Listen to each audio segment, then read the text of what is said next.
POV Alia. Langit malam tampak muram. Awan menggumpal di atas langit kota kecil kami, lalu tumpah ruah menjadi hujan deras. Angin menyapu dedaunan kering di sepanjang trotoar, dan lampu jalan yang redup membuat semuanya terasa seperti adegan dalam film murahan. Aku dan Dimas berteduh di bawah kanopi warung yang sudah tutup. Tubuh kami basah kuyup, tapi kami tertawa. Tertawa seolah dunia ini tak pernah sekeras kenyataannya.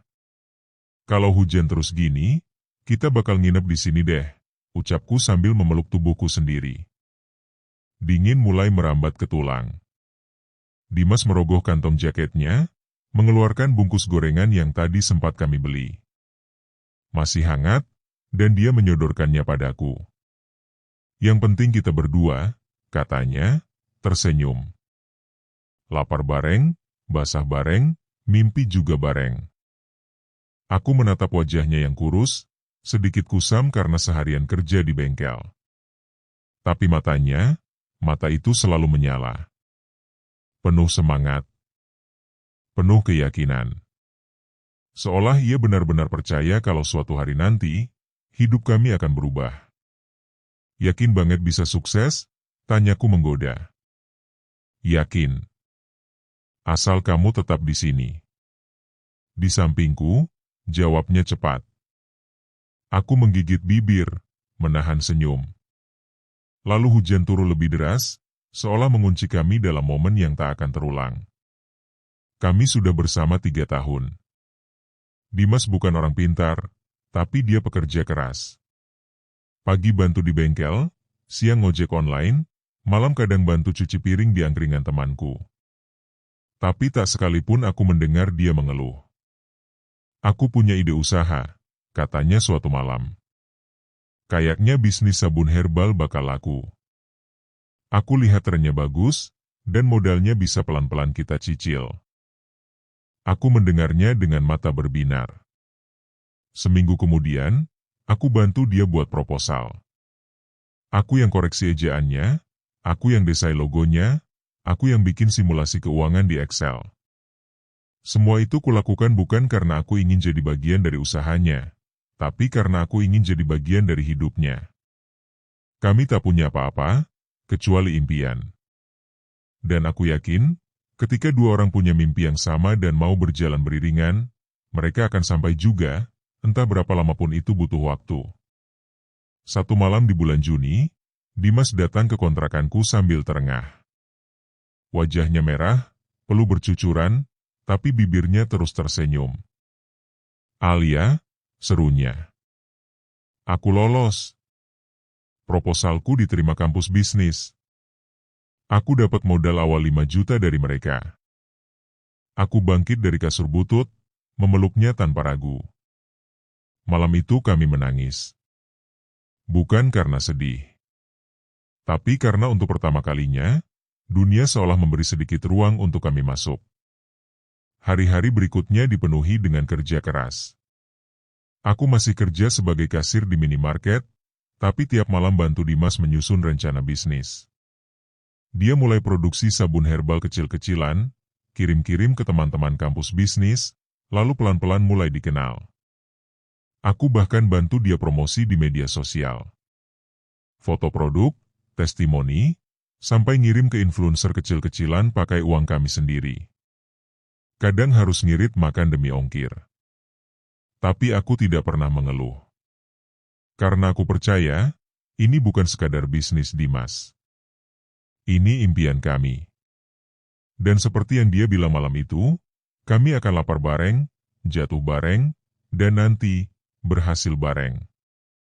3 bulan setelah itu, Dimas mulai sibuk. Orderan meningkat. Dia lebih sering keluar kota. Aku senang, tentu saja. Tapi perlahan, aku mulai merasa kehilangan sesuatu. Mulai jarang chat. Telepon sering tak diangkat. Dan kalau bertemu pun, obrolannya bukan lagi tentang kami. Tapi tentang investor, pasar, strategi pemasaran, branding. Semuanya seperti bahasa asing yang membuatku merasa bodoh. Alia, kamu harus ngerti.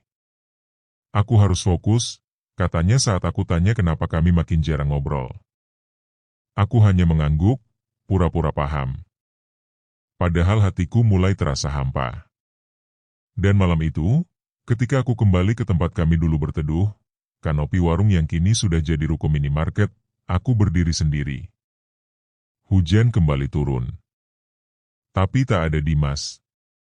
Tak ada gorengan hangat. Tak ada janji. Hanya kenangan yang perlahan-lahan terasa seperti luka.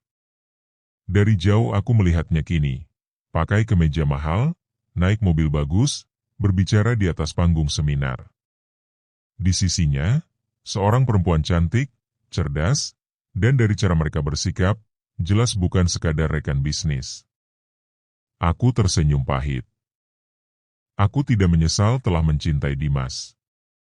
Aku hanya menyesal karena terlalu percaya bahwa cinta akan cukup. Bahwa ketika seseorang kita dukung dari nol, mereka akan tetap memandang kita sebagai bagian dari keberhasilan mereka. Tapi ternyata, tidak semua orang seperti itu. Dan malam itu, aku menatap bayangan diriku sendiri di jendela. Mataku basah. Tapi kali ini bukan karena Dimas. Tapi karena aku bersumpah, mulai detik ini, aku akan sukses juga. Bukan untuk membuat dia menyesal. Tapi agar aku tak lagi menangisi siapapun yang pergi. POV Dimas. Setiap kesuksesan punya harga. Tapi tak pernah kusangka, harga yang harus kubayar adalah seseorang yang paling dulu percaya padaku. Aku masih ingat malam ketika nama bisnisku disebut sebagai salah satu finalis program inkubasi startup. Tanganku gemetar saat membuka email itu. Dan orang pertama yang kucari waktu itu. Alia. Aku berlari ke kontrakannya seperti anak kecil yang baru dapat hadiah ulang tahun. Kupeluk dia, kukatakan semua ini karena dia, karena dukungannya, karena keyakinannya. Malam itu, aku bersumpah tidak akan pernah meninggalkannya. Tapi manusia berubah. Dan dunia bisnis, keras. Ia memelintir niat baik, menggoda dengan kemewahan, dan membuatmu bertanya, apakah cinta masih bisa ikut naik bersama ambisi? Beberapa bulan setelah bisnis mulai berjalan, aku mulai diundang ke banyak acara. Talk show, seminar, pitching investor. Semua serba cepat, sibuk, dan penuh tekanan. Ponselku nyaris tak pernah mati. Hari-hariku diisi rapat dan strategi.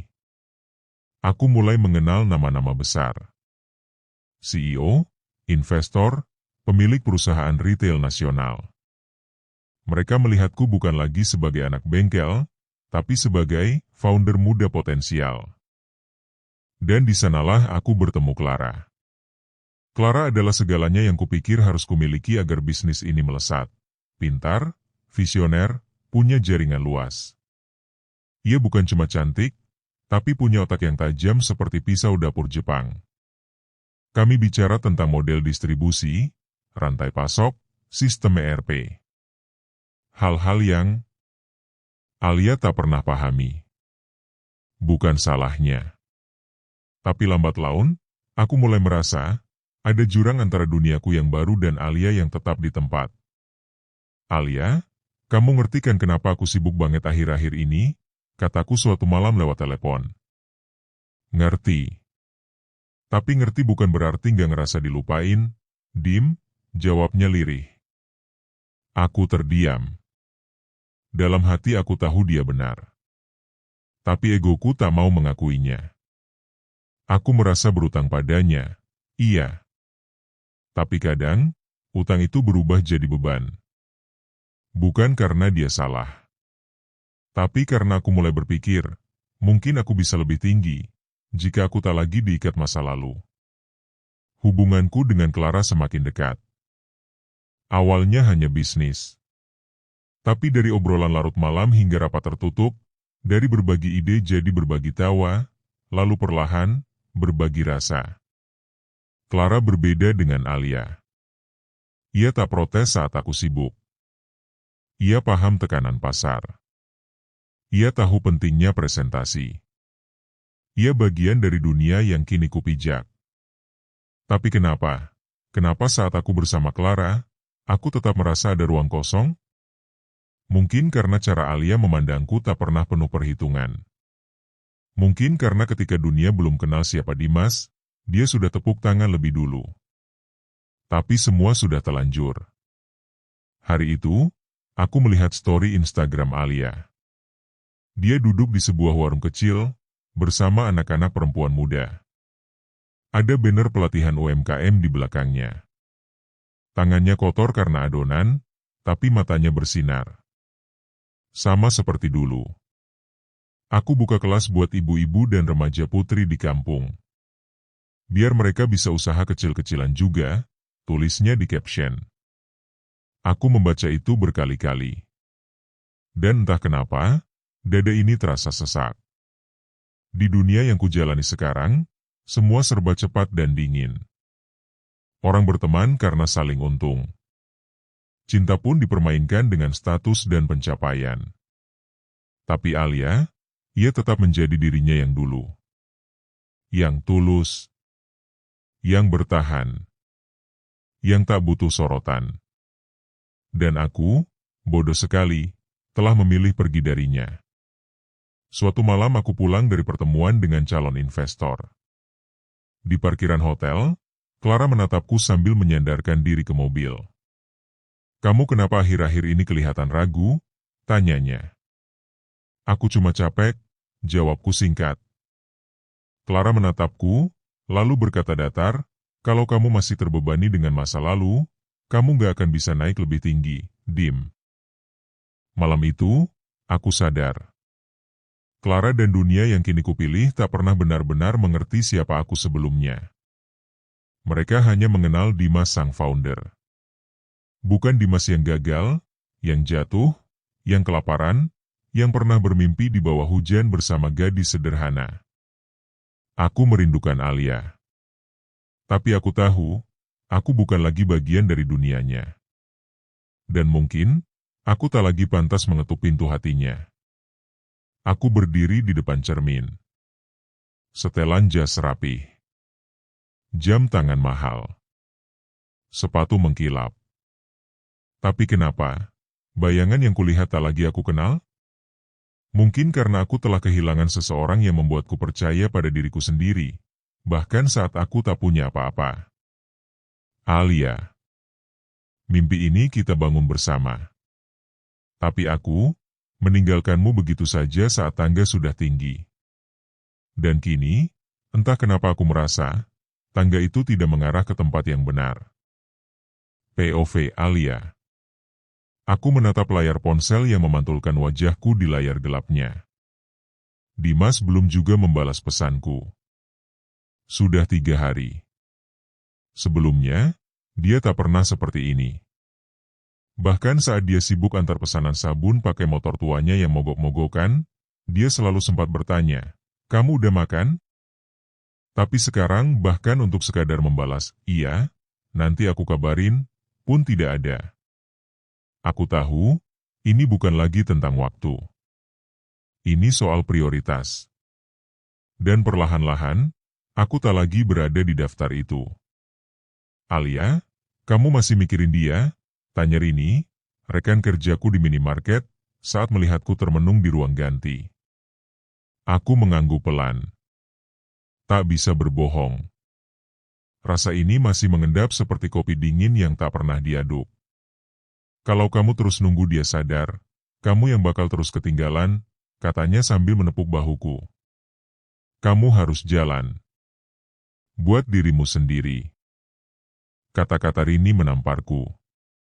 Tapi mungkin itu yang kubutuhkan, tamparan, bukan pelukan. Malam itu, aku membuka laptop tua peninggalan kakakku. Layarnya buram, tombol, sudah lepas, tapi aku tak peduli. Aku ketik satu kalimat di Google. Cara memulai usaha makanan rumahan. 2 minggu kemudian, aku mulai jualan kecil-kecilan. Bolu kukus, donat kampung, kadang nasi kuning di hari Jumat. Aku titipkan di warung dekat rumah, posting di story Instagram, DM teman-teman lama. Uang dari gaji kasirku kupisahkan untuk beli loyang, plastik kemasan, dan sedikit cetakan. Tanganku pegal, mataku lelah, tapi hatiku terasa penuh. Ada yang baru tumbuh di dalam diri ini. Semacam harapan, tapi kali ini tak bergantung pada siapapun. Saat melihat orderan pertamaku masuk dari pelanggan yang bukan teman atau saudara, aku menangis. Bukan karena untungnya besar, hanya 10.000, tapi karena untuk pertama kalinya dalam hidupku, aku percaya. Aku bisa berdiri sendiri.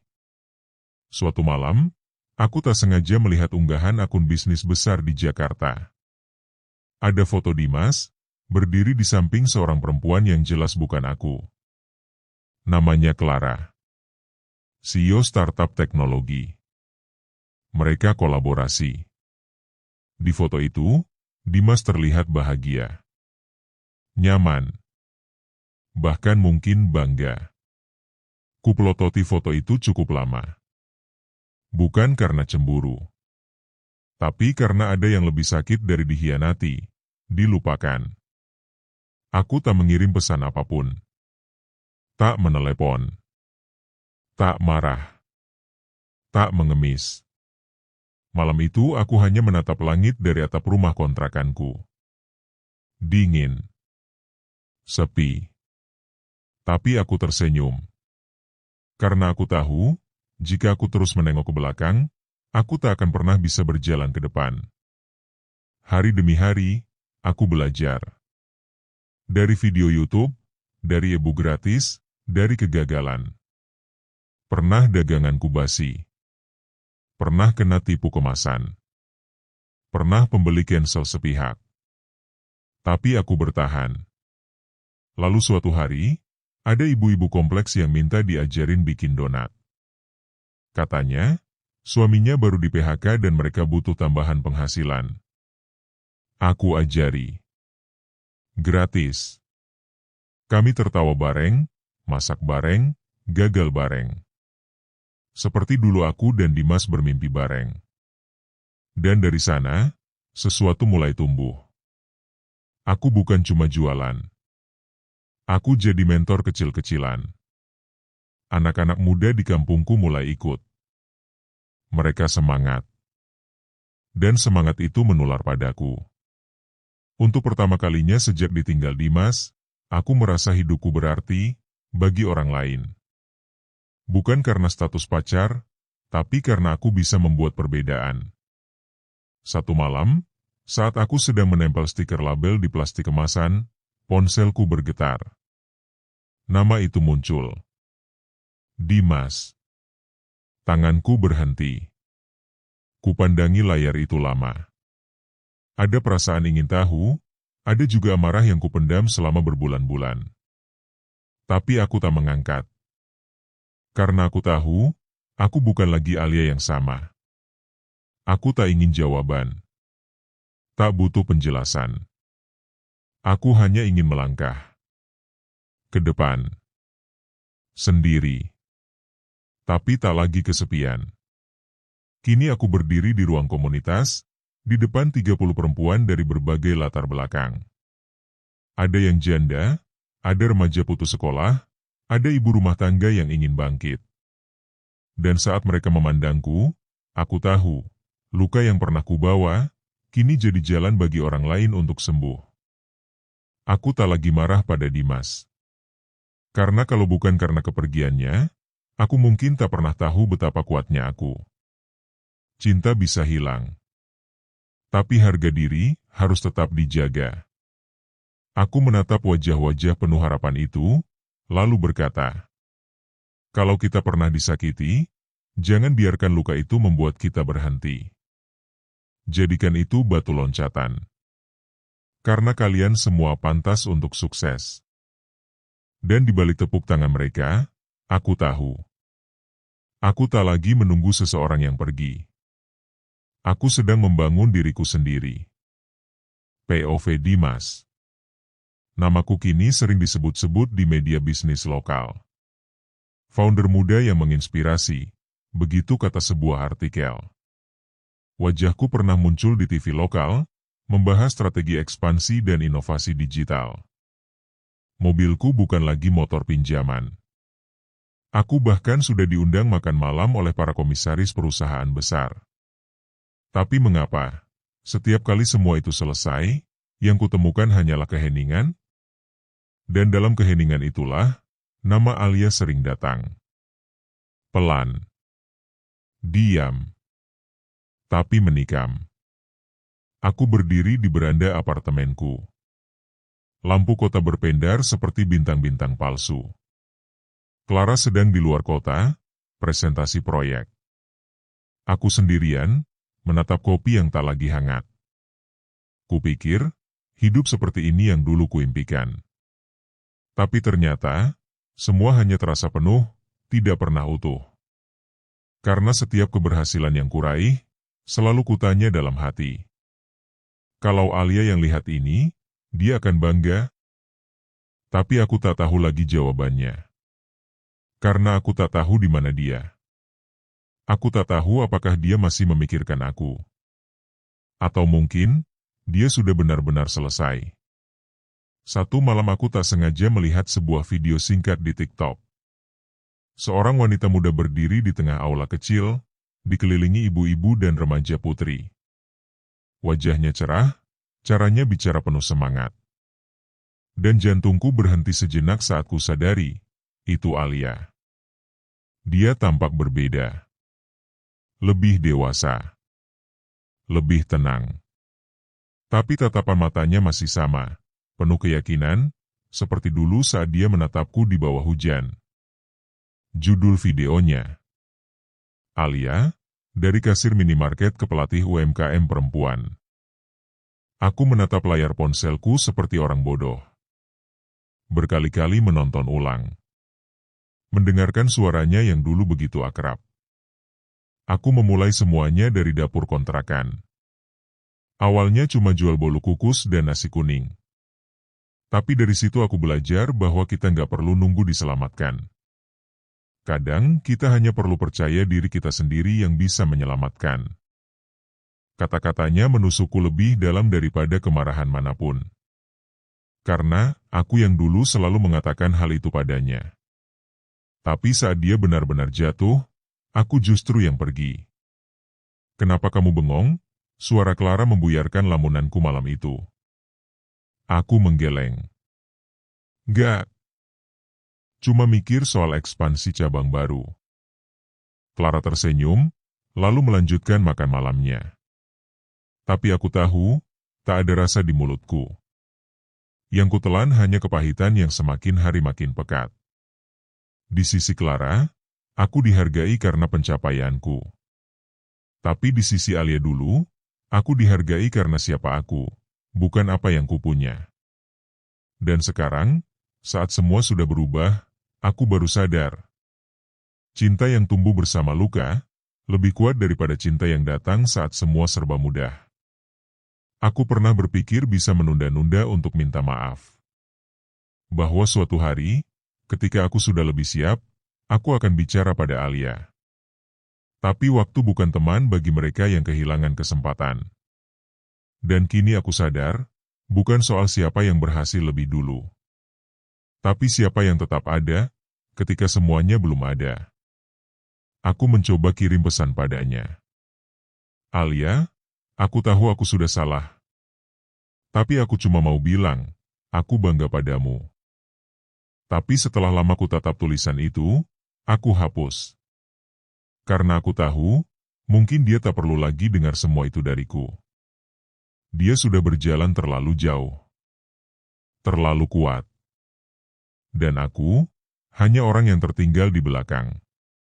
Malam itu aku pergi ke tempat yang tak pernah lagi kudatangi sejak beberapa tahun lalu. Warung tua dekat gang kecil, tempat kami pernah berteduh dari hujan. Tapi tempat itu sudah berubah. Jadi minimarket sekarang. Tanpa kanopi. Tanpa bau gorengan hangat. Tanpa suara tawa Alia. Aku berdiri di depan minimarket itu cukup lama, menatap lampu yang terang benderang. Tapi terasa hampa. Karena di tempat itu dulu, Aku pernah berjanji. Tapi janji yang tak kupegang, kini menjadi penyesalan yang tak bisa ditebus. Dan untuk pertama kalinya sejak sukses, aku merasa gagal. Bukan karena bisnis. Bukan karena uang. Tapi karena aku kehilangan satu-satunya orang yang benar-benar mengenalku, bahkan saat dunia belum mengenal siapa aku. Alia. Ruangan itu riuh oleh suara tepuk tangan. Lampu panggung menyinariku, hangat namun menyilaukan. Di depan, puluhan mata tertuju padaku. Para mentor, investor, dan media berkumpul menyaksikan puncak ajang penghargaan wirausaha muda nasional. Namaku dipanggil sebagai salah satu penerima penghargaan, inspirasi perubahan sosial. Aku melangkah ke depan panggung dengan langkah ringan namun mantap. Genggaman mikrofon terasa hangat di tangan. Di layar LED besar, terpampang fotoku bersama para ibu binaan yang tersenyum lebar. Usaha ini saya bangun dari dapur kontrakan. Berawal dari kegagalan, dari patah hati, dari kehilangan. Tapi saya percaya, kadang luka adalah bahan bakar terbaik untuk jadi versi terbaik dari diri kita. Tepuk tangan bergemuruh. Aku menunduk, tersenyum. Tapi dari sudut mataku, aku melihat seseorang berdiri di belakang auditorium. Diam. Tak bertepuk tangan. Tapi jelas, dia Dimas. Jantungku sempat tercekat. Sesaat, masa lalu berkelebat. Hujan. Gorengan. Mimpi di atas alas tikar tipis. Janji-janji di tengah gelap malam. Dan luka yang butuh bertahun-tahun untuk sembuh. Tapi aku tidak mundur. Aku tidak goyah. Karena aku berdiri di sini bukan karena dia. Tapi karena aku memilih untuk bangkit, meski tanpa siapapun. Setelah acara selesai, aku turun dari panggung. Panitia menarikku untuk sesi foto. Tapi saat aku keluar sebentar untuk mengambil napas, dia ada di sana. Dimas. Bersandar di pilar kaca, setelan jasnya masih sama rapi seperti dulu. Tapi matanya, bukan mata Dimas yang dulu penuh api. Kini, ada beban. Ada penyesalan. Kami diam. Tak ada sapaan. Hanya saling tatap. Alia, katanya akhirnya. Suaranya serak. Selamat ya. Kamu luar biasa. Aku menatapnya lama. Tak ada marah. Tak ada air mata. Hanya ketenangan. Terima kasih, jawabku pelan. Dan, terima kasih juga pernah jadi bagian dari awal perjalananku. Dia mengangguk. Perlahan. Wajahnya menegang sejenak. Aku salah, Alia. Aku tahu. Dan mungkin aku nggak punya hak untuk bilang ini, tapi, aku bangga sama kamu. Sekaligus menyesal. Karena aku ninggalin seseorang yang ternyata jauh lebih kuat dari yang aku kira. Aku tersenyum kecil. Dimas, kamu gak ninggalin aku. Kamu cuma berhenti berjalan bareng. Dan aku belajar, kalau orang yang berhenti di tengah jalan bukan berarti harus dibawa sampai garis akhir. Dia menunduk. Nafasnya berat. Seakan menelan semua yang pernah tak sempat ia katakan dulu. Aku harap kamu bahagia, katanya lirih. Aku mengangguk. Aku sudah bahagia. Bahkan sebelum malam ini. Dimas. Aku melihat Alia berjalan menjauh. Gaunnya melambai tertiup angin malam. Langkahnya ringan, penuh percaya diri.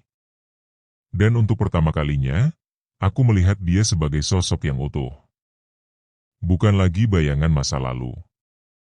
Bukan lagi gadis kasir yang menunggu kabar dariku. Dia kini berdiri di tempat tinggi. Tapi bukan tempat yang kudaki bersama. Dia berdiri di puncaknya sendiri. Dengan caranya sendiri. Dan aku hanya penonton dari bawah panggung. Kupikir dulu aku menang. Aku punya bisnis besar, koneksi, pengakuan. Tapi hari ini aku sadar, yang benar-benar menang adalah orang yang tetap setia pada dirinya sendiri. Dan dalam perlombaan itu, Alia jauh di depanku. Alia. Beberapa bulan setelah acara itu, aku membuka cabang baru di kota kecil tempatku dulu berteduh di bawah kanopi warung bersama Dimas. Tempat itu kini jadi lokasi komunitas pelatihan wirausaha.